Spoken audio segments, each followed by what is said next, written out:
It's always the fall of 90. I've never seen a spring of 91. And the fall of for what it's 1990 worth- was my nickname in college. Right.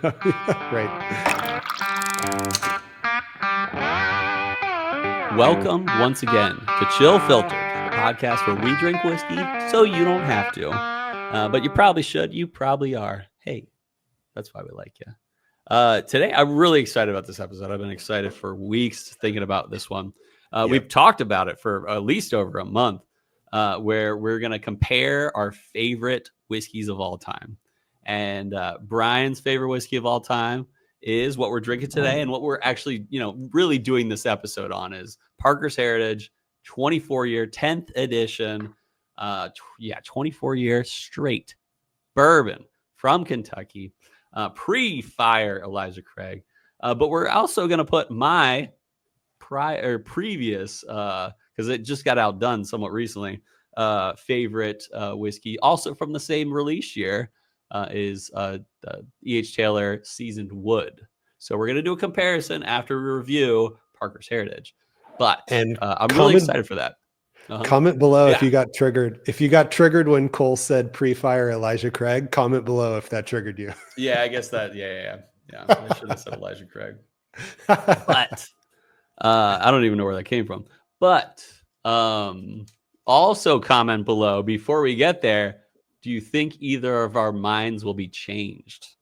And then subscribe while you're at it, punk. We love you.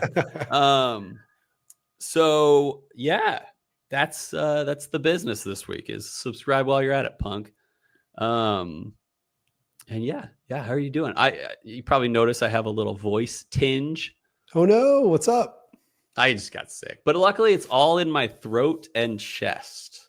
So it's nothing of head, like fogginess or anything like that. Nor is it like mouth and nose. That's what I was going to say. Like I can breathe fine through my nose. It's just all like congestion in the chest. Congestion. So. Ooh, I like it. Yeah, because if you're not tasting 100%, maybe we should drink something else today. Not the episode for this. Yeah. Yeah. Mm-hmm. No, I'm good. I guess while we're talking about health stuff, I have neglected to mention this for weeks. Yeah, you never told me until recently. I know. Turns out I have a hernia. Just the joys of getting older. Yes, I greatly hern right now. I hern for you. Don't make me laugh, Cole. Oh. If you're watching on YouTube and you see me lean back every now and then, it's because I'm like trying to make things feel better here. But when did this start? When was it the final hern? Yeah, when it reached maximum hernage. Yeah. A couple months ago, I definitely started to notice, like when I blow my nose, like at full capacity, at full force, a kind of a little like stinging pain down there. Yeah, and that was at the point where I was like, oh, let's just keep an eye on it and see what happens. And then finally, it got to the point where there's a noticeable pop out. There's a noticeable bulge. I finally have a noticeable bulge down there. Yep. You earned it. So, I know. Thank you. Yes. Yeah. So anyway, it is a tear in the muscle, and stuff starting to blub out a little down there. So I back in. Yeah, I know. It's like, it's fine. And I don't want to spend so long talking about something that's verging on the side of gross here. But yeah, it is a little weird. But yeah, apparently at like most men have had or will have a hernia. It's just like almost every dude gets a hernia at some point. So like back in the day, they were like, just deal with it. Yeah, everyone's got one. So that was the number one question. And when I finally had like a surgery consult, I finally asked the guy, I was like, all right, I got to know, what would have happened if it was like the 1800s? Would I just have to live like this for the rest of my life? Which, just PS, like, sucks. Yeah.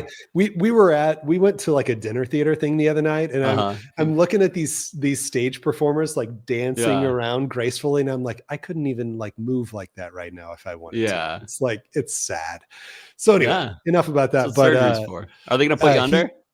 Yes, I will go Go under for the Mhm. surgery. I was like, would I have to live like this for the rest of my life? And he was like, well, yes, but funny enough, this like hernias was one of the very first things that like when surgery Surgery. and Oh, cutting people wow. open and fixing people Yeah. on the inside was starting to be a thing.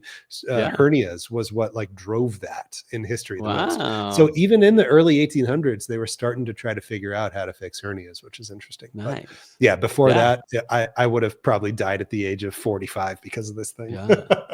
Seriously. The You would have gotten saber-toothed tiger would have dysentery. gotten me. The Yeah. saber-toothed tiger would have gotten me for sure. I'd be That's the true. slowest one. I was always mauled by a bear on the Oh Oregon yeah. Trail. So, Yeah, yeah. yeah. Definitely dysentery for me on the Oregon Trail, that's for sure. Dude, did Mhm. I ever tell you when I was a kid and I knew Mhm. nothing about anything? Uh I Me was too. I still playing know nothing. Oregon Uh-huh. playing Oregon Trail. I used to make everyone else in the room shut up when I was fording the river because I thought Uh-huh. that like nobody say anything, like the audio was gonna like Oh, cause that's my funny. raft to crash while fording the river. So Uh-huh. I'd like make everyone be absolutely silent All right, while everyone fording the shut river. up. 100%. Yeah. That's great. I used So to, anyway. even though I didn't believe in its effects, if I were playing a racing game on like the N64, like Mario Kart or something, I would Mhm. lean with it as I turn. Oh And yeah. I knew that didn't make a difference, but I just couldn't avoid that move. Yeah, I just had to Got to do it. do it. Yeah, I Yeah. love it. I love it. So, Yeah, so surgery next week for me on this, finally getting it taken care of. The sounds like it's going to be something on the order of like 4 grand plus because oh, I'm like out of pocket or like, I'm nowhere near my deductible right now, oh, so I'm rough. basically paying like everything up to my That deductible stinks. and then through it That's too. how they did So it back in yeah. the day too. That's how doctors, surgeons got rich.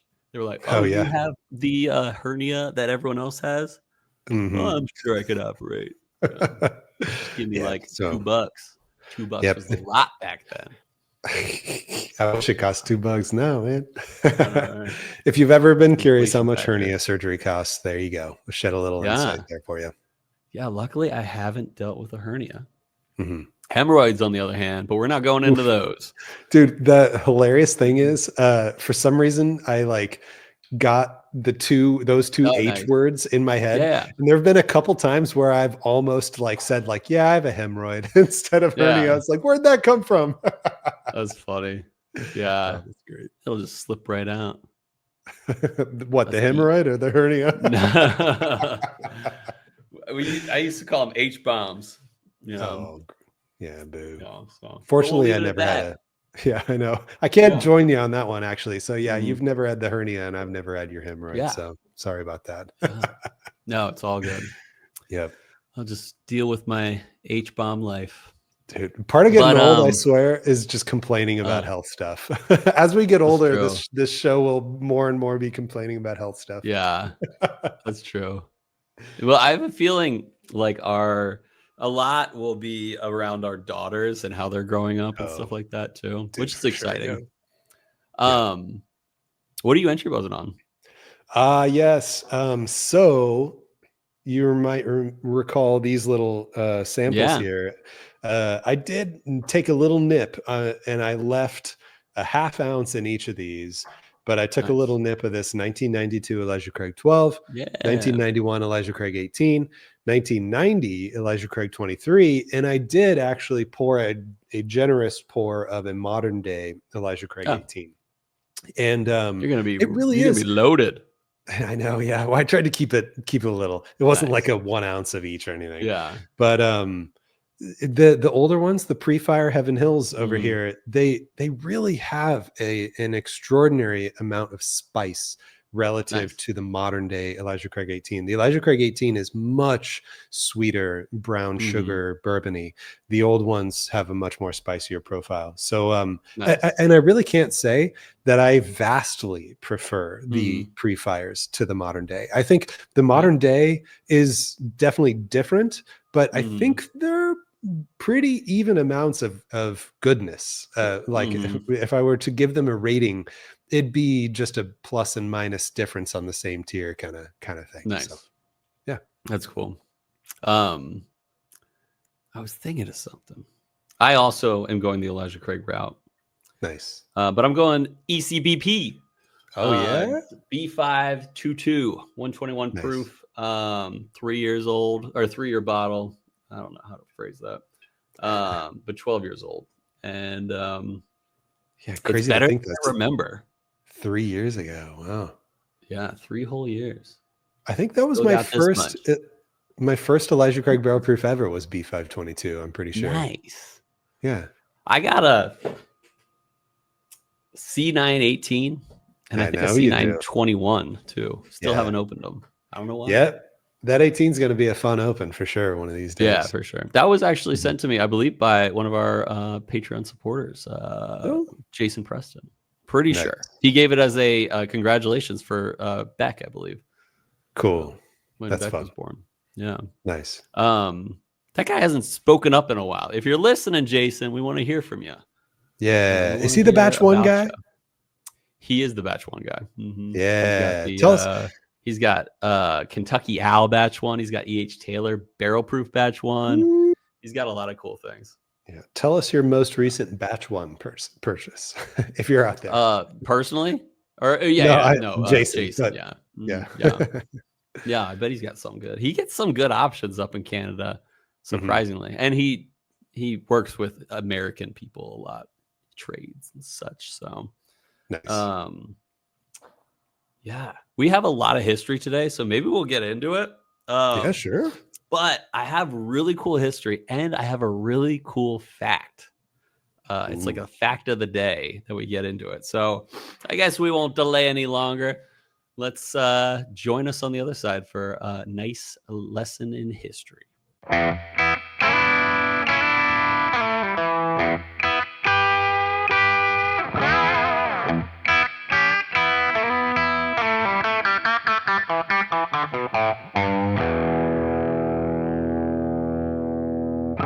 This episode is sponsored by our good friend and Patreon supporter, Jim Mathwig, a man so rugged, so effortlessly cool, you'd swear Paul Hogan was just his warm-up act. Jim doesn't walk into the bottle shop. He strides and like he's taming wild spirits with nothing but a wink and a pocket knife. He once opened a bottle of single malt using just a stern look and a perfectly timed breeze. And when he swirls a pour, the whiskey blushes. He's the kind of guy who calls 120 proof refreshing, pairs it with a grilled steak he hunted with a toothpick. And he tells you about the distillery's history in perfect detail, all while rescuing a stray dog and lighting a campfire with his bare charisma. If you've ever had a dram and thought, this is good, but it's missing a little Mathwig, now you know why. Jim, thanks for keeping the wild side of whiskey alive and reminding us that cool never goes out of style. It just gets bottled at barrel proof.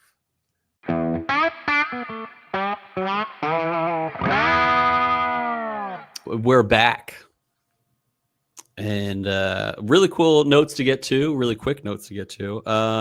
Chill Filtered Meetup coming in September. If you're interested, we already got at least a few people that are bought their tickets out.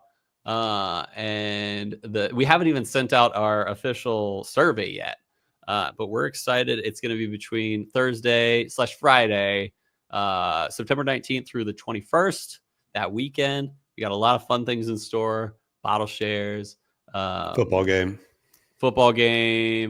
barrel pick at Driftless Glen, where we're picking a cask strength rye. It's gonna be the business. So, hey, you know who I want to hit up? Caleb Olson. Caleb Olson, if you're listening, let us know if you're coming. We'll send out a survey as well. But that's the business, or that's the notes to get to this week. So today we're drinking. Parker's Heritage, 10th edition, 24-year Kentucky Straight Bourbon, bottled in bond. This is not our first Parker's Heritage on the podcast, though it is our second only. Episode 284, we drank-ited the 17th edition, the 10-year cask strength rye. Yep, he's got it. I got mine too. Right there. Nice. And but we're going back in time for this one, to the 10th edition, back to the land of 2016, where both of our pours today were realized. I could do history on Parker's Heritage, maybe on Parker Beam. Excuse me. I could cough. Or something cool like that. I could cough. But I decided a few episodes ago that I would do this episode on the Heaven Hill Fire and what changed pre and post fire for Heaven Hill distillate. So the day was November 7th, 1996. The place, Bardstown, Kentucky. Believed to have started from a lightning strike during a major thunderstorm. There were a lot, like really strong winds and a lot of lightning. What happened? 7 rick houses, each holding around 20,000 barrels. And I watched the video on it, and they're like, it started with one. I would believe it was Warehouse I or something like that. And these warehouses are not close. Like, they are not next to each other. They are like fields away from each other. Whoa. And it was so windy, and there was so much distillate that had just like spilled that it took out 7 rick houses. Dang. Some were downhill, so that didn't help.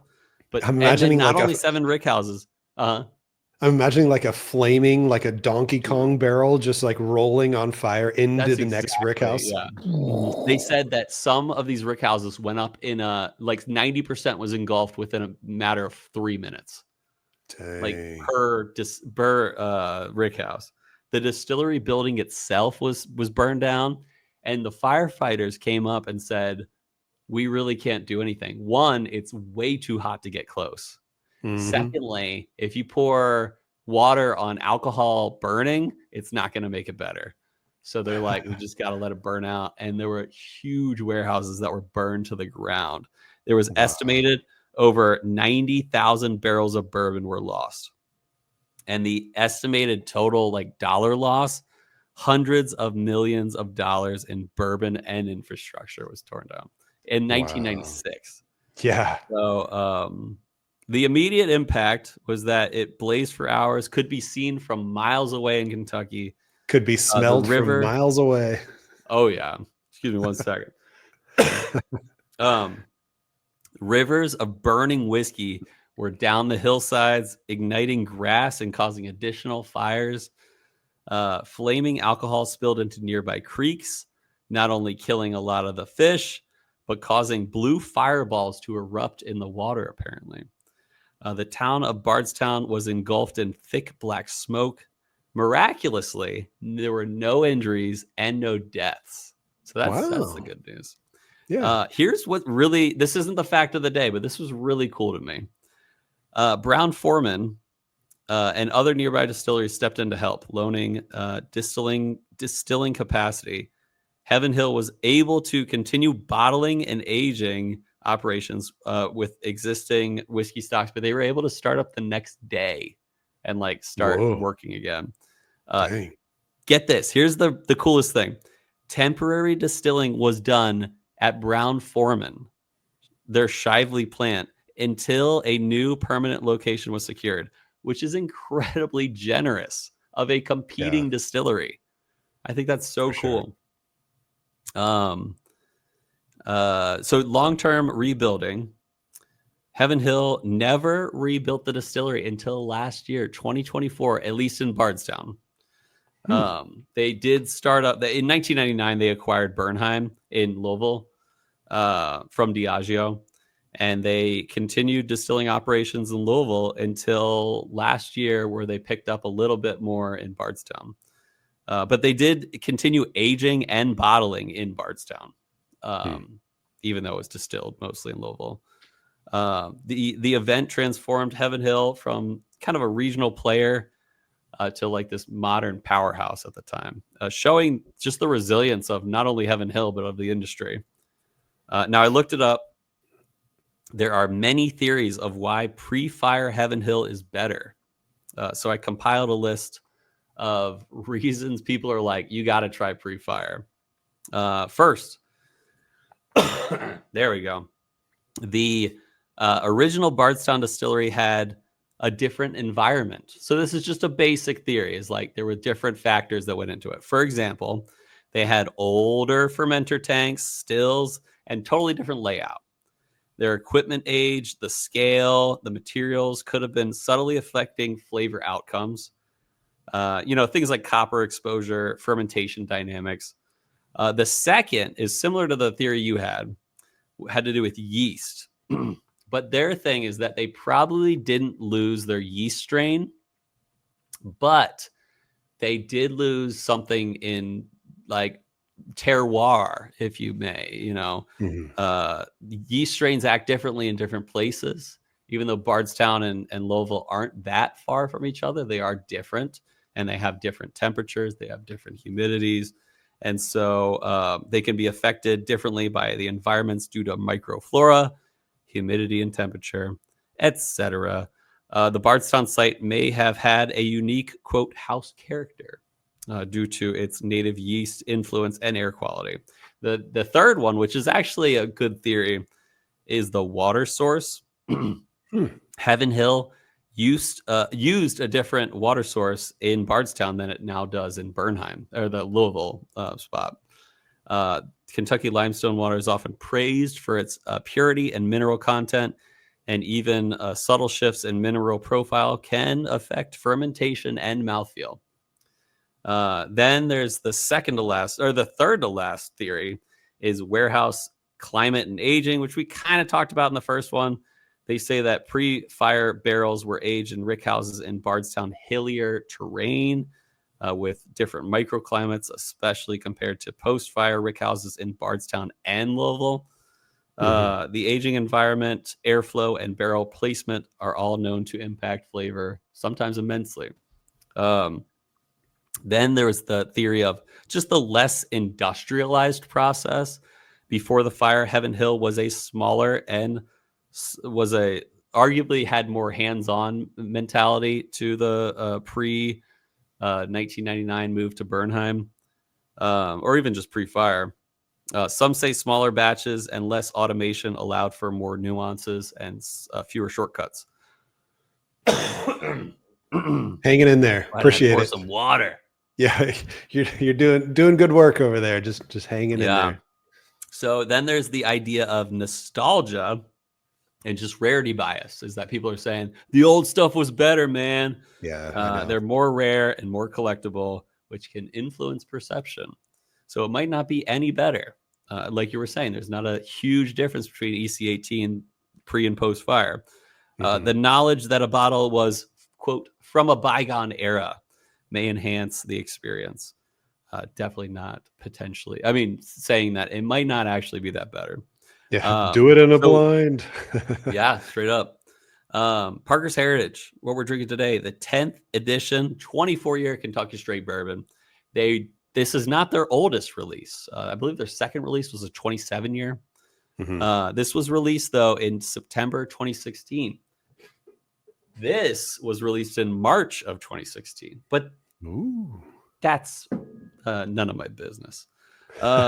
This is not only 24 years old, which I believe is the oldest bourbon we've ever done on the podcast, I believe. It's not the oldest whiskey, but it's the oldest bourbon.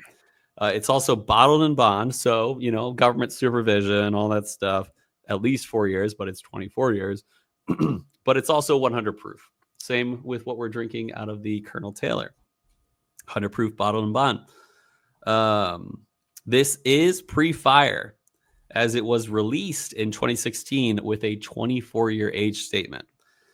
Mash bill is 78% corn, 12% malty bees, 10% rye, which matches Heaven Hill's standard bourbon mash bill. It's typically used for Elijah Craig.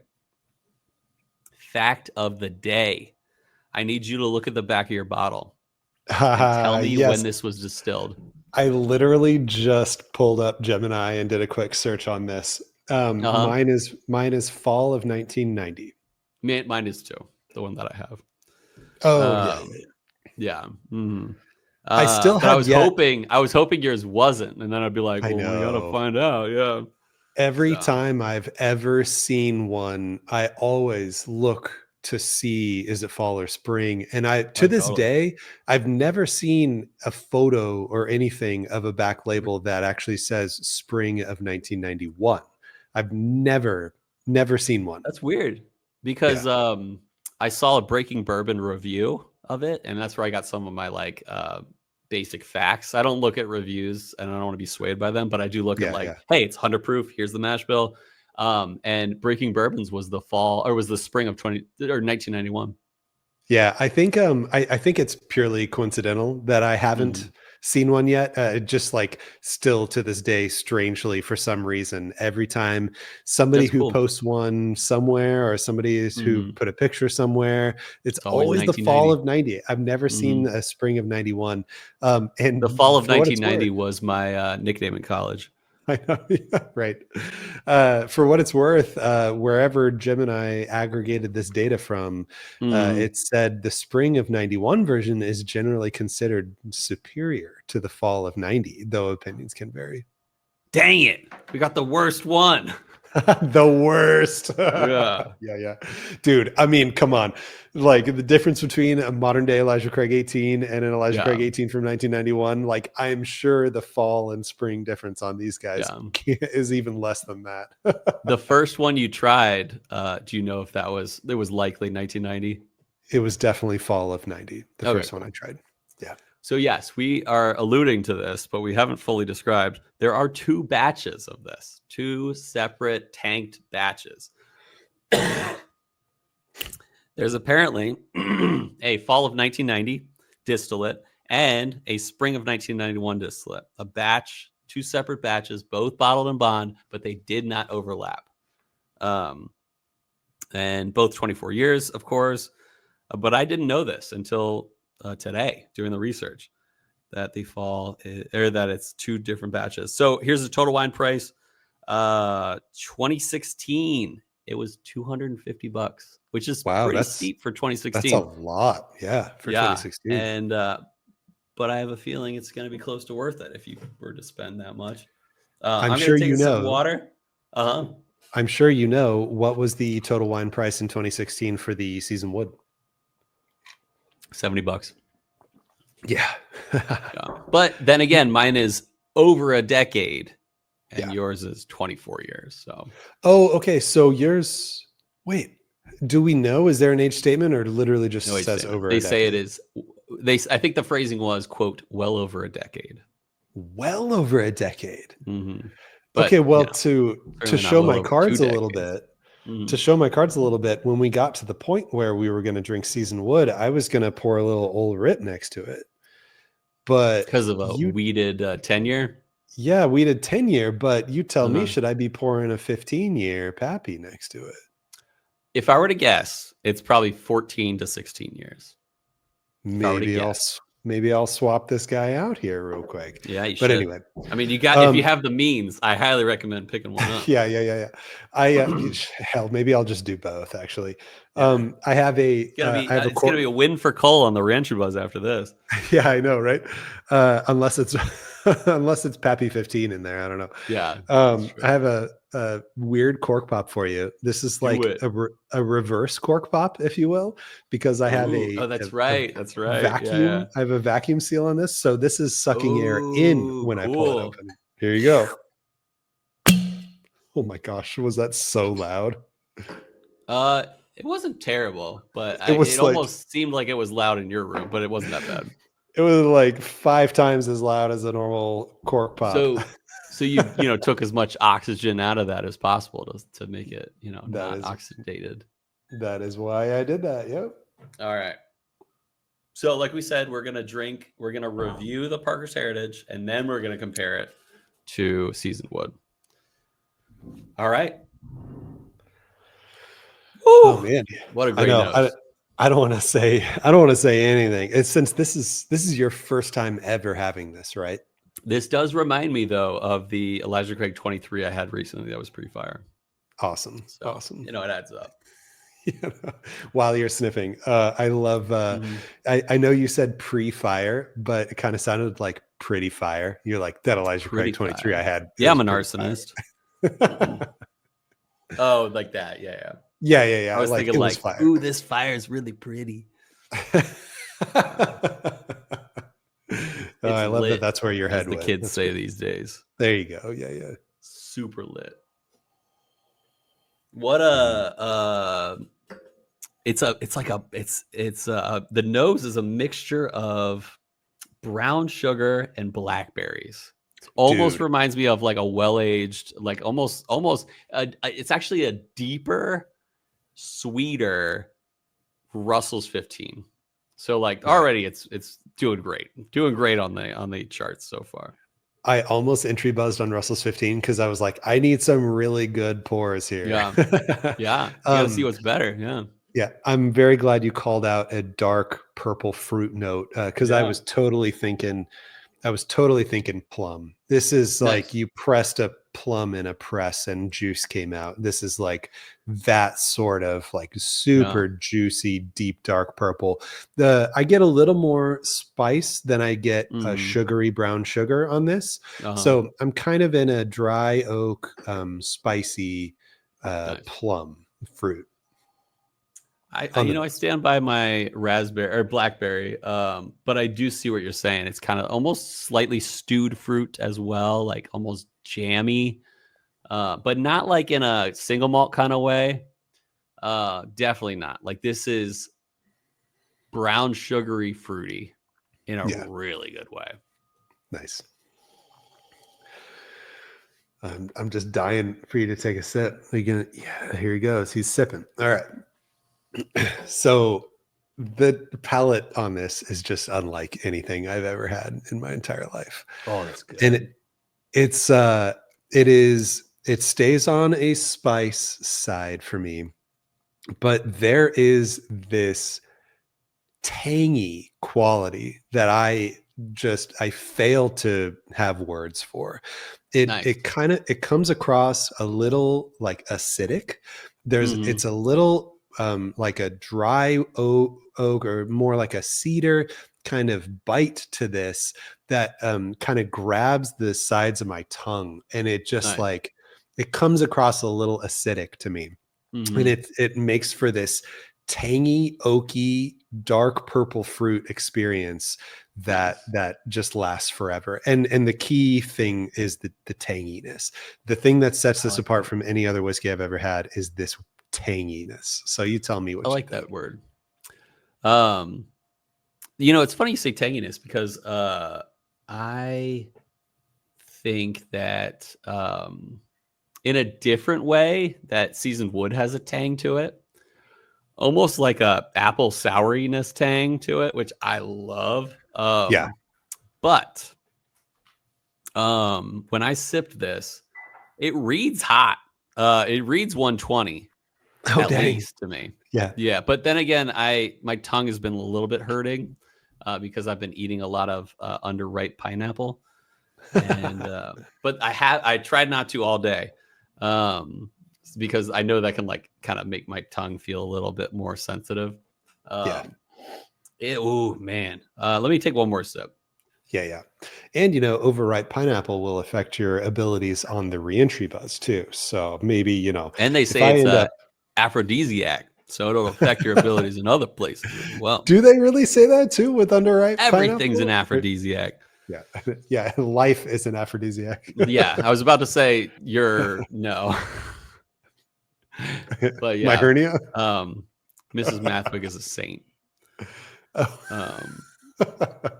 So, not Mathwig. That's your mother-in-law. I was just going to roll with it either way. No, it's all good. But she is a saint. Don't get me wrong. Patty Mathwig is a saint. That's true. Patty, that is definitely I got it true. right? Yeah, for sure. Okay, good. Yeah. Well, Mrs. Rapp is a saint. There you go. She is also. Yeah. How fortunate am I to have two saints for mother and mother-in-law? Yeah. Seriously. Samesies. So lucky. Yeah. There is this weird bitterness. Don't get me wrong. This is like 9.5 area for me. But it's not taking it down. But I just wish it didn't have that weird little bitterness. Do you know what I'm talking about? Tell me where on right the timeline of the sip Yep. It's a Okay. 9. It's a 9. So the samples that I've had of Mhm. this, I Uh-huh. Didn't have don't that. remember that tanginess on the back end. Must be that So slight leakage. I don't know. Like 90% of this sip is exactly what I remember from the samples that I've had before this. Oh, that's good. But yeah, I'm with you. That thing on the back end is the worst part about this sip, and it's the only slightly negative thing about this sip. And I do not Yeah. remember it on That's good to several know. other occasions that I've tried this. And I've So, tried this uh-huh. from 2 other sources, 2 other bottles. Yeah. And again, they've Mhm. all been fall of 1990. But Nice. I got samples from this guy and I got Yeah. samples from that guy. And all of those samples did not have this weird tangy thing on the back end. So who Mhm. knows, man? And like another thing is, maybe I'm just being hypercritical of my own Mhm. bottle Yeah. because it is It's real. mine and I have a whole bottle. And so now I'm being like super laser focused on it and like Yeah. trying to nitpick every little detail like people have a tendency to do to themselves. Like it could just be that Yeah. too. I don't know. But I can at least say that 90% of this is just absolutely heavenly. Oh yeah, heavenly is the word too. And like I get this wave of extra sweet like brown sugary almost caramel, and then it fades into this beautiful blackberry note for me. Slightly different than the typical blackberry note I get from wild turkey juice, but I mean amazing. But it's just like it is complex. It is, it's not over oaked, which you might expect from a 24 year. And it is just beautiful, beautiful ups and downs of the notes. That the fruitiness mixed with the oak, mixed with that caramel is just beautiful. It's so unique, which I love. So The yeah, I just added a few blackberries. drops of water. Yeah, I did too. Yeah, I did 2 drops in Ooh, almost still an smells ounce, great. probably. Yeah, so pretty light on the water here.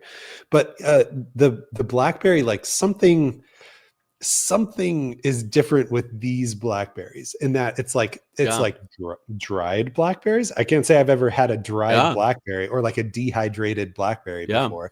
But Mhm. that, like we got some dehydrated strawberries for Emma as Mhm. like a little like chip snack Yeah. thing. Mhm. And like, Oh, that's yeah, so of good. course it tastes like a strawberry, but it's also got this weird extra little bite to it Yeah. like I kind of associate that like a dehydrated fruit to this as well. Like that's the kind of weird tang and bite that I'm talking about. So I'm not getting the bitter note anymore Oh with yeah, a with drop water? or 2 of water. Yeah. This is incredible. And it's just as good. This with the water, it does actually remind me a little bit of Russell's 15. I would say this is better than Russell's 15, just slightly. Mhm. Yeah, but did you get the bitter as much? No. So Isn't that I great? don't Now you know how get to the drink it. bitter. No, kidding. Yeah, I know, right? I think it's a little more spicy. I think it comes across just a smidge hotter, and I think that's due to spiciness Uh-huh. with water. A little less fruit, a little more spicy, but none of the weird bitterness. So yeah, Yeah. that's interesting. Guess it's ice time. Oh yeah. I'm just gonna ice my water pour since I put such little water in That's it. cool. I hate to do it to a 24-year-old bourbon, Yeah, I know. but 24-year-old science, bottle am and I right? bone. Yeah. Science. Oh, great nose. Okay, here's a fun note. Blue cotton candy for a moment. I got on the nose. What? That's crazy. Yeah. It's kind of smoky for me. Not me. It almost kind of smells like cigarette smoke for me. Ooh, which is, well, cigarette smoke's different than a cigar smoke for you. So I Mhm. know you love cigars and leather and like, or at least the notes of like cigar tobacco and stuff. Yeah. Wow. The spice really holds up on the palate with ice. It's like Yeah, there's something on the nose I really don't like about this. It's definitely different with ice on the palate, but it's still good. Yeah. I'm gonna for my last sip, I'm gonna let this cube melt a lot more here, just for science. You never know. Maybe it's so good. Maybe it's so good. Every pour from now on, I'm gonna have with this is gonna be with ice. Who knows? So that's a good, what do you call it? Thought experiment. What if a very expensive whiskey that happens to be your favorite tastes better with ice? Would you ice it? Mm-hmm. Of course, some people just don't want to dilute something that is potentially, I mean, is their best whiskey, but if it tastes better with ice, should you be drinking it with ice? If it's risky though. If it's better, that's the way that you like it. Yeah. Don't let anybody tell you not to. But you can let me tell you not to add ice to your Parker's Heritage 24 year. Yeah, please don't do that. I would say it's not better, but it's actually worth trying if you're on your last pour and you have a little extra to pour after that. Yeah, or if you're only having one pour, maybe just savor it with neat or a few drops of water. Yeah. What do you think this would be at a bar for 1.5 ounce? 300? No. Well, obviously it depends on the bar, but what should it be at a bar? It should be maybe around 100. If you were at a bar, if I was at a bar, knowing what I know now, if I was at a bar and I never tried this before, I would probably pay 120 to 140. If it was on the menu and I finally get to try this bottle I've always been curious about, I'd pay that for the sake of finally getting to try it. Yeah. I mean, I paid 150 for the EC23 at 90 proof in 23 years. Yeah. So and those, and at least secondary value wise, these are pretty even. The pre-fire Heaven Hill Elijah Craig 23 is about 1,000, and this Parker's is a little under 1,000. So that's kind of spot on. I gotta go back to the neat pour real quick because truly it is much better than the ice pour. But this is all I got left. Is this much? So this will be my comparison against seasoned wood as well. Nice. Yeah, I poured a little more neat, and I mean, screw it. Actually, if I'm gonna pour some Pappy and Old Rip against the seasoned wood, I better do that too. But now I'm gonna vacuum seal my bottle here. The clicking that you're hearing is me pulling all of the oxygen out of this bottle. Yeah, there ain't no more. What if it like imploded and you ruined your bottle? Oh my God. That'd be so sad. That would be a seriously weird defect with the glass. You should sue the pump company if that happened. You'd be like, this was worth like $400 at least. So was it really the pump company's fault for developing such an awesome pump? Yeah, too awesome. Yeah, that's a good point. Way too awesome. All right, let me take a sip of water. Oh yeah, very good. Okay, now before I give a rating to Parker's Heritage. Yeah, I think we all know where I'm headed on rating. What did I gave? I gave something. Oh, I gave the Single Oak Project an A++. Did I? I gave something A double plus recently. You might actually have the record of that. What? You keep a record?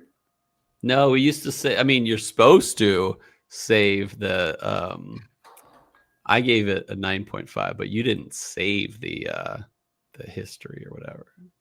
I don't know what you're talking about. Where do you save on the reentry buzz? You're supposed to like save last week's and bring it down so I can use that later. Oh, yeah, but you didn't. No, I don't care. Anyway, This is my A plus plus. Nice. This is going to be anytime I'm ever in the future considering, is this my favorite whiskey of all time?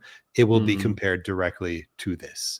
If we're drinking something that just absolutely blows my mind, I will hop up and I will pour a pour of this because it needs to be checked. It needs to be verified.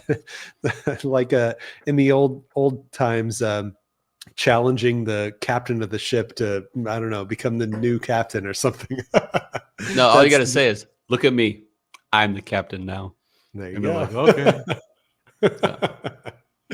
Anyway, this is it. This is the best of all time for me. It does have a funky thing on the back end that we talked about earlier. So you're like, hey, what about that? The other pours of this bottling that I've had from other bottles did not have that. So I'm not letting that knock this pour and this bottle. This is what I'm going to hold every bourbon to as a standard from now on. All right, here's what I'm going to say. This is top tier goodness. And once you get to this top tier, it's just a matter of preference. This is top tier, S tier, as they say, whiskey. And it really it's hard to beat this kind of whiskey. I'd put this up with some of the top 10 I've ever had, if not top 5 I've ever had. But so far, and I'm gonna be honest, when we put it next to the E.H. Taylor Seasoned Wood, I'm gonna be completely honest with you guys. So far, by recollection, it's top tier, but it's preference after that. And I think preference for me is that Seasoned Wood. Nice. So, but that being said, like if I'm going to compare it to this is a 9.6 probably, and an A plus easily. Yeah. I mean, you don't need me to tell you that you're not going to hurt my feelings, no matter what you say about this. But anyway, yeah, I was curious, you're mentioning Seasoned Wood while you're talking about this and everything, but are there any other pours that come to your mind that like, yeah, I did like that better than this? William LaRue Weller 2021. Nice. Can't argue with that. And George T. Stagg 2016 is close. Nice. Is close. Cool. And this might be George T. Stagg 2016. Obviously, completely different experience there. Yeah. 40 plus proof points. Do you agree with me, though? This reads a lot hotter than 100.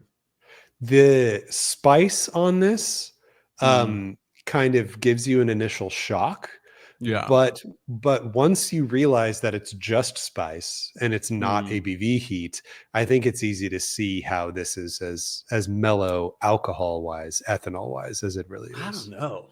I mean, maybe it's the underripe tongue, underripe pineapple tongue. But this still reads like 115, 120 to me. Which is impressive for such a wide range. Not that I'm trying to like talk you up or anything, but just for something that's 100 to be as good as it is and end up coming across as flavorful as a mid to high proof bourbon is pretty neat. Yeah. All right, who's ready for the Seasoned Wood? I know. Yeah, let's. Oh, so mellow, so soft. I mean, they both are like just having dranketed the Parkers and just smelling the Seasoned Wood. I mean, they're both so good. Dang. Okay. Yeah, I almost started going Old Rip, then Pappy, then Seasoned Wood, but I need to go straight from the Parkers to the Seasoned Wood. So I'm fresh off the Parkers and I'm on the Seasoned Wood. And there's just what the Parkers was so purple. The Seasoned Wood is so red. The Seasoned Wood is so creamy cherry vanilla fruit. Yeah. I get green apples a lot from this too. So a little bit green, a little bit red. It's funny. I never think of the apple thing with Buffalo Trace on my own, but as soon as you say it, I'm like, oh yeah, totally. Yeah. And especially with their weeded mash bill, I get green apples. But with their like mash bill number 1, and mash bill number 2, I typically get like red baking apples. Oh dang. Isn't that good? Isn't Yeah. that great? Dang. Oh wow. Okay. It's seasoned wood is so much more sugary than the Parkers. White sugary too. The Parkers comes across more as an old dried out wood bourbon. Yeah. Sucking on a piece of wood kind of thing. The seasoned wood stays so sweet, sugary sweet, with plenty of spice. I mean, the finish is just rolling. And it just keeps going. I'm so glad you feel this way. Yeah. Because sometimes I'm like, do I love this for no good reason? But I love it for a very good reason. Yeah, for sure. I remember, I'm going off memory here, but the Single Oak Project came across way more vanilla creamy than this does, actually. Yeah. This has the spice really trumps the vanilla creaminess on this one. Yeah. This one is much more about a combination of fruit and spice to me. And the fruit is just like beautiful, ripe, bright red cherries. And that, the spice is like baking spices. I mean, actually, the kind of baking spices I'm familiar with William Leroy Weller, because it's presumably the same mash bill, right? Yeah, absolutely. Yeah, this is. I can't believe that this is 100 proof, right? It's 100 proof. Yeah. Right? Yeah. I think about that. And like, I'm curious if you're like, no, this drink's 100 proof to me, because like you've had this before and you're familiar with it already. So like, definitely drinks 100 proof to me. Yeah, not if not a little lower. No, I would have pegged this over 110 on reentry buzz. Really? Yeah. I love this. I love this challenge we put on ourselves. What would I have said that it was though? Because what Buffalo Trace slightly over 110? Like, there is no doubt in my mind that I would have missed 2018 Stag Senior or 2019. Is that the 116? 116.9 or whatever? Yeah. Yeah. But that's not weeded, of course. Yeah. You know, a funny thing is, I'd like to say that there's no way I would have missed that this is Buffalo Trace, but we just did the Mayor McCheese showdown, and we both had no idea that it was Elmer T. Lease. But anyway, this is so Buffalo Trace cherry to me that like it's blatantly obvious on the nose that this is Buffalo Trace. What I love most about seasoned wood is that you get a lot of complexity. And what I mean by that is you get note after note after note. Like, it starts as, apples, cherries, and then it turns into this nice caramel, and then it gets green apples, and then it just keeps going up and down. And the finish does not stop. Love it. Totally agree. The finish, sometimes forget how good it is. It's like when you go to the Grand Canyon and you're like, I forgot how friggin' big this thing is. Yeah. It's like you drink seasoned wood and you're like, I forgot how good this was. Yeah. Totally agree on the finish being super long on this. And it's the cool thing is that the finish is as long as it is, but it is not intense. Like, it is a 100%. It is a light spice that goes for minutes. And it's like, when was the last time I had a whiskey whose finish was long that wasn't just because it was like 140 proof? Yeah. Oh, I should before I almost sipped water here, but I should do the Parkers one more time. I just sipped the Parkers. Dude. And I love it. I know. I love how musty the Parkers is. Yeah, especially in comparison. Yeah. I mean, it's like I just walked through a wet leaf forest floor, musty kind of thing. That's a really good point. I mean, like, the sugarness is very different between the two. The E.H. Taylor seasoned wood is way more bright than the Parker's Heritage. Bright and white sugary, and I wouldn't describe the Parker's Heritage as white sugary for sure. I would definitely say brown sugar. They're both very sweet. I would say the E.H. Taylor barrel or the E.H. Taylor seasoned wood is a little sweeter, but that might be just that white sugar feel that I get from it. Yeah, and the oak shows up a lot more on the Parkers, which makes sense. It's like way older, but the that enzyme rich bath, you know what I'm talking about? Oh, might yeah. Have a the ERB. Point, you know? ERB. Yeah. The Parkers is molasses relative to the seasoned wood. I mean, here's the beauty of these two whiskeys is they are both, like I said, they're both top tier whiskeys. Top tier bourbons even. Weird.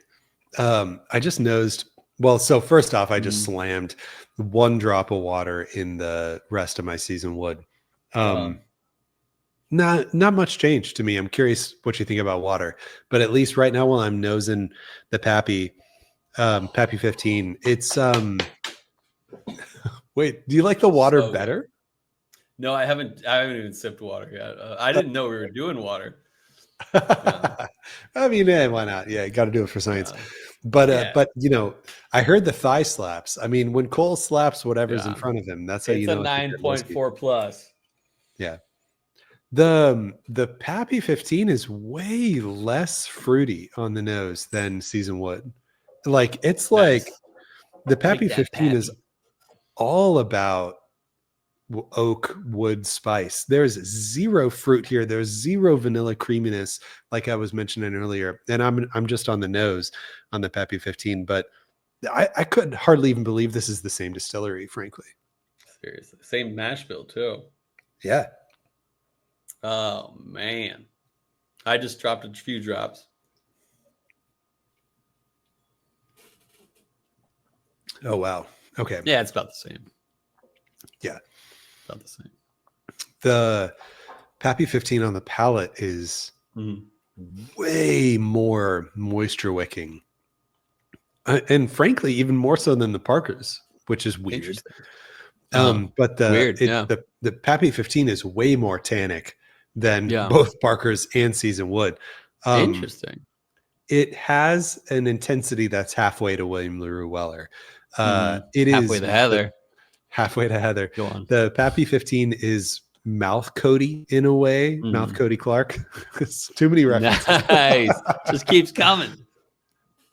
The Pappy 15 is mouth Cody Clark in a way that the seasoned wood just did not stick. It's sticky. Nick Taylor talks about sticky. The Pappy 15 is way more sticky than the seasoned wood. But which one did I enjoy more? I enjoyed the seasoned wood over the Pappy 15 because the Pappy 15 is almost like it's trying too hard, like it's showing off at how like old and oaky and dry it can be. But it doesn't have an enzyme rich bath. You know what I'm saying? I know. God, can you imagine if you enzyme rich bathed Pappy 15? If you ERB'd it? ERB that John. Yeah. I gotta add a little more whiskey and then a drop of water or drop a cube. Oh, I got a cube too, but I'm nosing Old Rip 10 now. Man, just keeping the train rolling here. Old Rip 10 has fruit again. We're back to fruit territory. Back to fruit on the Old Rip 10. And you know what? We do for the Christmas episode. We did all the Pappies and everything, right? I think even with ice, yeah. Yeah, we've hashed all this out already, but the old rip relative to Pappy, Old Rip's kind of middle of the road fruit, whereas Pappy was no fruit. Old Rip medium fruit, seasoned wood large fruit, a lot of fruit. Large fruits. I added ice to my seasoned wood.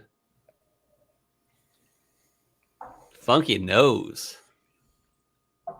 But still like similar fruity. Ooh, okay. Old Rip, plenty of vanilla. Not as much fruit on the palate. Okay, so actually, like if I were to rank the three of these, it'd be Old Rip last, Pappy 15 middle, and seasoned wood top. Old Rip is great and continues to be a whiskey that surprises me because my expectations were on the ground floor. I just thought that it was going to be a poor excuse to be a Pappy adjacent whiskey. Yeah. But it actually has a rye spice that I really like. But it's nothing compared to Pappy 15 and especially Season Wood. And Pappy 15 can suck it against Season Wood. Yeah, for sure. Yeah. I mean, what does Pappy 15 run for on the secondary? I think it's down to like 1350, maybe 1300. Yeah, it did come down a little bit because it used to always be 1400, 1500. But Season Wood is holding strong and maybe even going up a little bit. About 18, maybe? No. I haven't seen a Season Wood under $2,000. Nice. Yeah. For a good reason. I know, right? Good reason. Oh, it still tastes great with ice to me. Yeah. The Seasoned Wood. Nose is very fruity and very little spice on the nose. It's very candy-like on the nose with ice. Oh yeah.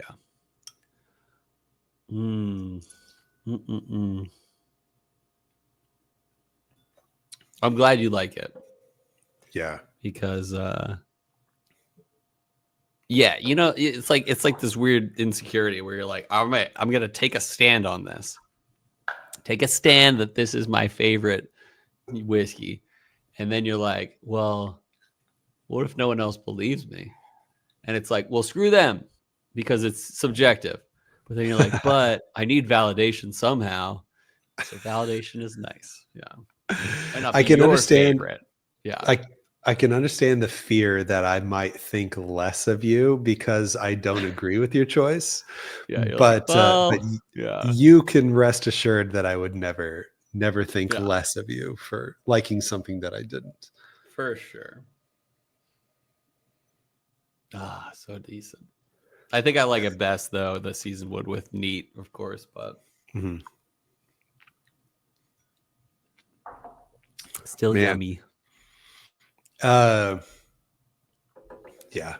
I think, dude, obviously we don't care about value here. But it's 2-1 Parker. You can get 2 Parkers 24 years for 1 Seasoned Wood. And like that aside, I'm not even letting that weigh on it. I love a musty, dusty, funky, dank pour. And that's what the Parkers is.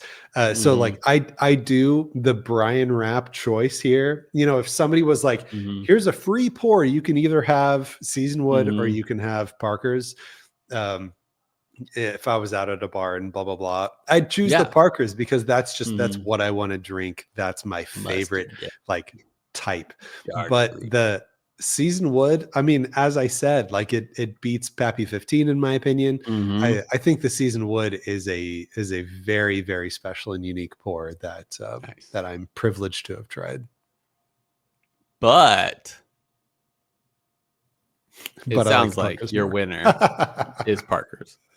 Yeah, so for sure. I kept as well as you kept an open mind with these two, but returning back to the Seasoned Wood, I was just like, this is right up my alley. And where you get a nice fruity, appley, green appley journey. It is hard to beat. And you know, we've talked in like a few episodes of the Rancher Bills ago, we tested Seasoned Wood against Barrel 16 of Single Oak Project, and that did beat it. But I think that I prefer the Seasoned Wood myself too. And though they are, you know, like 100% both amazing, but they are very different. And at that point, once you get to S tier, it's all about preference. And my preference is apples and sweet and like white sugary sweet. But though I can enjoy a nice butterscotchy brown sugary thing, which I wouldn't say the Parker's is butterscotchy, but I do think it's brown sugary. But definitely. Yeah, no. I mean, so neither of us have changed our mind, which is cool. Yeah, I know. But I will say, I did not expect to like seasoned wood as much as I actually did. Yeah. The seasoned wood like far multi-level exceeded my expectations because I was like enzyme rich bath, okay, Enzyme rich like bath. it's still an E.H. Taylor bottled in bond. Like, how good could it possibly be? Turns out it's like best. miles better than anything I could have imagined. So Good. it's actually like it is tremendously good. But Nice. but Heavenly. when it comes down to personal preference, it's funny because I feel like we both said the same thing, like high respect for the other one, but when it comes down to personal preference, this is just what we enjoy drinking. So I love it. Yeah.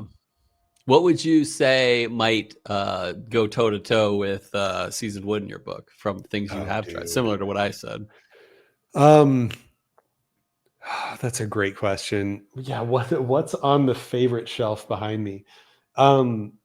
Honestly, I think that just about anything is going to come across in similar ways of like a sweet mid palate and a rich fruity. There have been several Wilderness Trail high wheat picks that have a very nice fruitiness, beautiful fruitiness to it. And like Mictriston bourbon has this like richness to it that I really, really like. Oh, yeah. But none of any of that is gonna measure up to the finish of the seasoned wood. So and nothing that I can say that's really going to go toe to toe with it, because I think there are going to be plenty of things that come close, but what carries seasoned wood way over the finish line is the finish, the light spice finish. Nothing can match the proof point and the long finish with as delicate of a spice as it has. Delicate's a good note, or a good note. Yeah. So, all right. Now that we've talked about ratings and comparisons, let's move it over to our next segment of the show, a segment we like to call Whiskey World News. All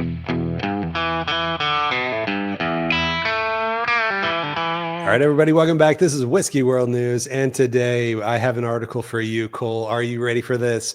I'm ready. Sazerac is suing Harlan Wheatley. Oh no! Have you heard about this? I have, yeah. I haven't read any articles, but I've seen similar things. Yeah. Oh, yeah. So the joke here is that there's a Harlan Wheatley impersonator out there. So they're suing whoever is under the moniker Harlan Wheatley. This episode, or this news article, is brought to you by WKYT.com from Lexington, Kentucky. Buffalo Trace parent company is suing the person behind 2 fake Facebook accounts. Sazerac says someone is impersonating Buffalo Trace and its master distiller Harlan Wheatley to sell fake Pappy Van Harlan's Winkle. like, you want some Pappy? I got some. I know. Can you imagine just like actual Harlan selling Pappy on the side, like publicly? It's an inside on job, Facebook? they say. They say whoever is running the account ignored their cease and desist orders, so they filed a federal lawsuit against the scammer earlier this month. How do they know it's the same person? Well, I don't know. Sazerac is seeking financial compensation and wants the accounts to be deleted. So, Cole, how many Pappy 15s did you buy off the fake Harlan account? Well, it was the real Harlan, but I got like 3, and they're still not shipped yet. But I only paid $600 for them. So. Oh yeah, perfect. Yeah, good. Yeah, and you can just do an easy credit card chargeback. No big deal. Wait, what is that? Wait, I'm not going to get my Pappies? I guess we'll see. I don't know. Maybe it's next Harlan.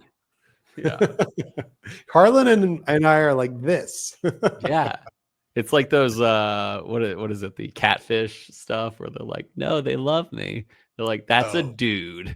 There was a whole TV show. I'm sure it was not HGTV. What's some trash TV MTV channel or something like that. I don't know. Yeah. It was like the show called Catfished, and it was like the studio would go and they'd follow somebody who was like chatting with somebody online, and then you'd go like, figure it's Katy Perry, I promise. Yeah, Katy Perry loves me. No, Katy Perry's a dude. Yeah, so Oh God. Okay. Quick one there. Let's move it on into what whiskey would you choose? Oh boy. Last time we said, who chose the better whiskey to grow up on? This was a great question. We got a lot of responses for this one. I know. Bryan grew up on Knob 920 proof. Cole grew up on Eagle Rare, and Cole won 67 of my 33. So congratulations to you. There were more than 3 votes, you were winning for a while, and then it just swept in my direction. Yeah. So, I mean, I get it though, because I'm sure a lot of people grew up on Eagle Rare. So I get it.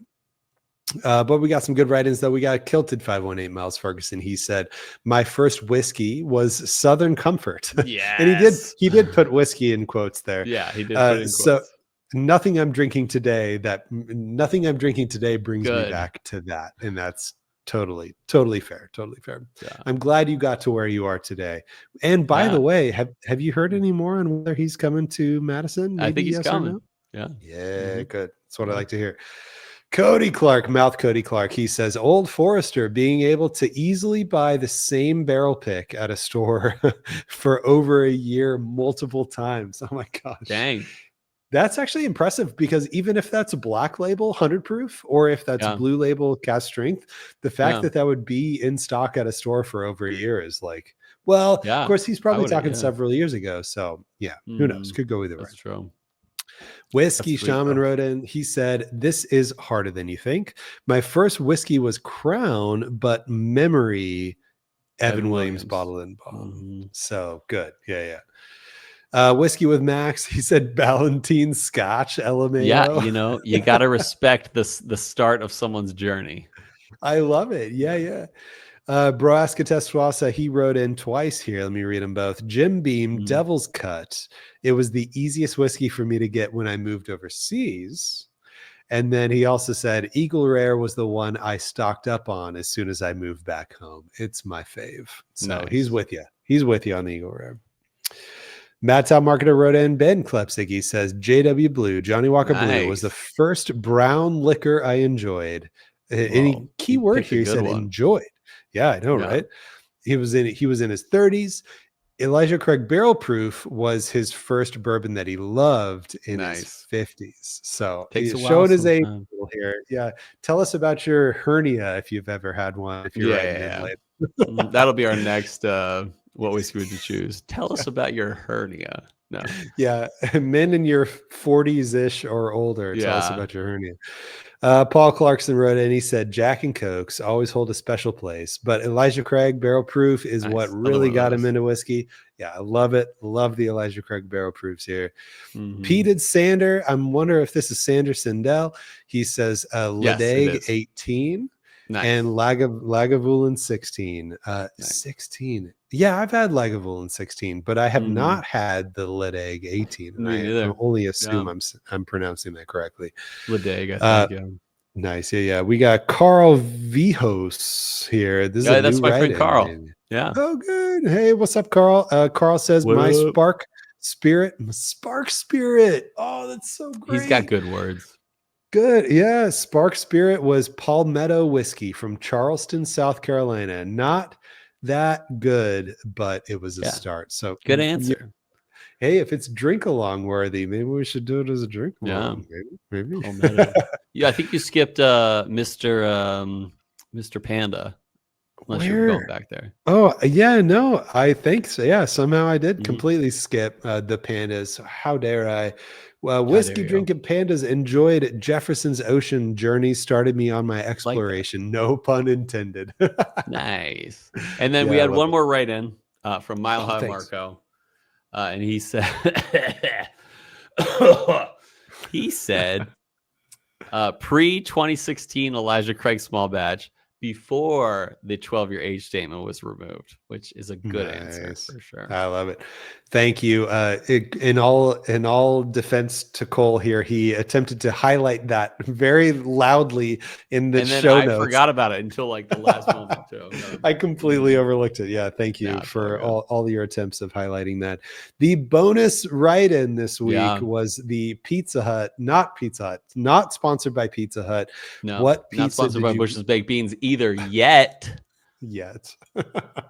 What pizza did you grow up on? Cody Clark said Pizza Ranch. I love this. What a name, Pizza Ranch.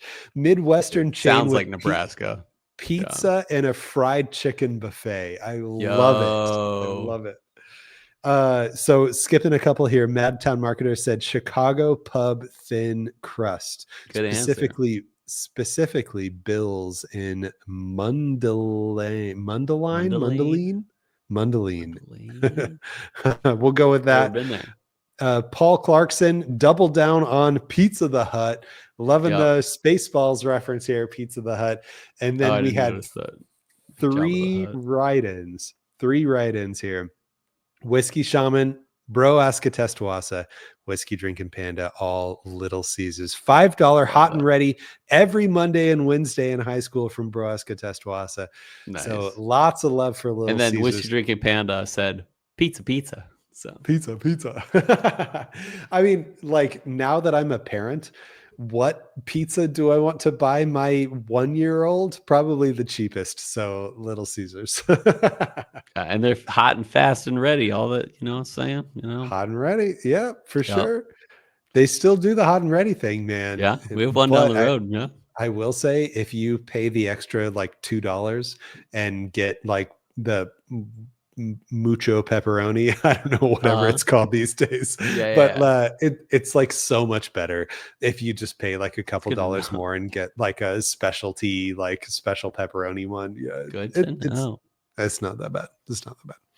Nice. That's it though. Yep. So what are we drinking next week? Well, should we do this question for this week? What whiskey would you choose for this week? Thanks, man. Okay, man. I really thought that all the whiskey that I drank this episode wasn't going to affect me, but turns out I'm going to lose reentry buzz next week. We're going to ask you, what is your favorite finished bourbon? This came up last episode. We were curious. Tell us what is a good finished bourbon, because typically I'm not. Oh no, I just realized what I picked is not technically. Oh, it is a bourbon. Whew. Nice. Close one. All right, good. What is your favorite finished bourbon? Now, here's the caveat. Not double oaked, because that's just finished in another oaked barrel. Yeah, I want it to be something that's not just another used barrel. It's got to be a used barrel, not a whiskey barrel, not a new oak barrel, something that's actually held something else, be it a liqueur or a wine or something.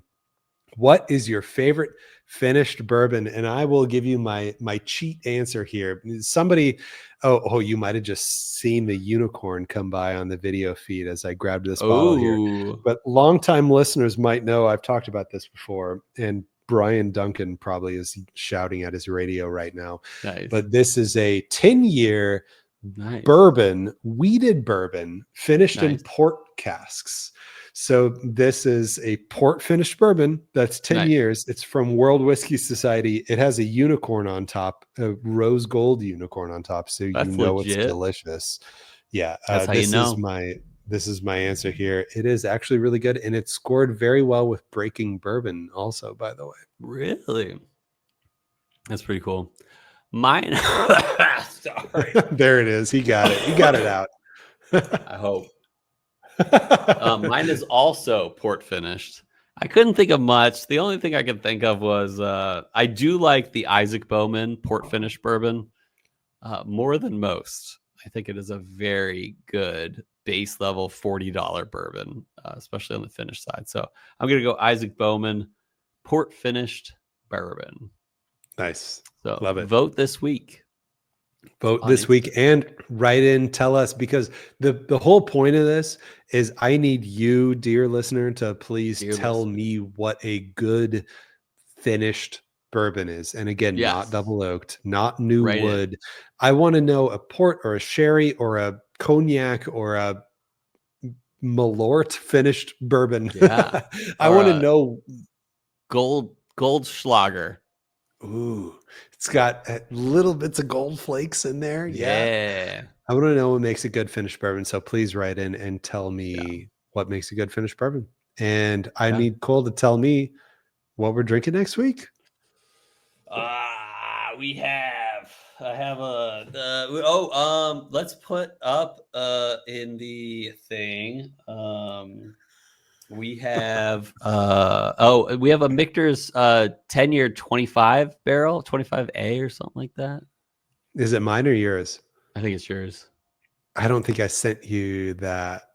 Oh, I did. I opened it and I sent you. Yep. Yeah. So yeah, actually that's great. Michter's 25A, and we'll throw it up against something else equal. Yeah. So we'll think of that sounds good. something. Yeah. But prep your minds, listeners and viewers, because it's going down on Instagram. So vote accordingly, whatever that means. I hope I drunkenly spank you. You're the drunken one. Yeah, and, I know. In the reentry buzz after this. Yep. I hope I enjoy getting drunkenly spanked. Me too. Wait, no, I don't. But I hope it's a hard loss for the Rat family when I win on the reentry bus. But I also hope that like we can outdo our favorites after that, as I have. But I also hope I can outdo my current favorite as time goes on. There's so much more whiskey to be had. And I hope that when we someday pull the other Parker's 24-year sample on the reentry buzz, you're like, I hope you slap the table in front of you 90 times. Slap the mic. Yeah. No, I do too. And we also got a seasoned wood in the mix. So maybe we'll get some knee slaps out of that too. But most of all, viewers, listeners, friends, everyone, we appreciate you, and we hope that our love of whiskey lifted your spirits.